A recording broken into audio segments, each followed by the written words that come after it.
Nous sommes ici à La Rochelle où les rames sont assemblées, testées avant d'être transportées jusque dans notre métropole. La fabrication du tramway s'organise par modules. Chaque rame est composée de plusieurs caisses, elles-mêmes composées de sous-ensembles. On constitue d'abord les structures modulaires, le châssis, le pavillon, les cadres de porte et les cabines, qui sont peints, prééquipés et testés. Ensuite, on assemble les caisses entre elles, mécaniquement et électriquement. On intègre les derniers équipements qui ne pouvaient pas être intégrés au stade des sous-ensembles, par exemple les sièges.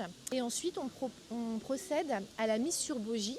Donc les bogies, c'est l'ensemble des éléments qui regroupent les roues, le moteur et le système de freinage. Ensuite, on assemble les caisses entre elles. Elles sont raccordées et nous avons la rame qui est constituée. La rame est ainsi prête pour les essais, que ce soit des essais statiques ou dynamiques. Les nouvelles rames seront plus longues. Elles pourront accueillir 20% de passagers en plus et 30% de places assises supplémentaires. Pour le confort de tous, des sièges prioritaires sont répartis dans différentes voitures de la rame.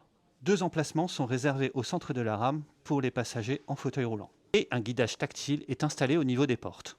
Enfin, un système de rafraîchissement d'air, des prises USB et des écrans d'information voyageurs dynamiques permettront d'améliorer l'expérience voyageur. Une fois les rames fabriquées et testées, elles sont amenées à Lille pour faire les essais sur le réseau. Les premiers essais se dérouleront au printemps et dureront tout l'été jusqu'à la mise en service à l'automne 2026.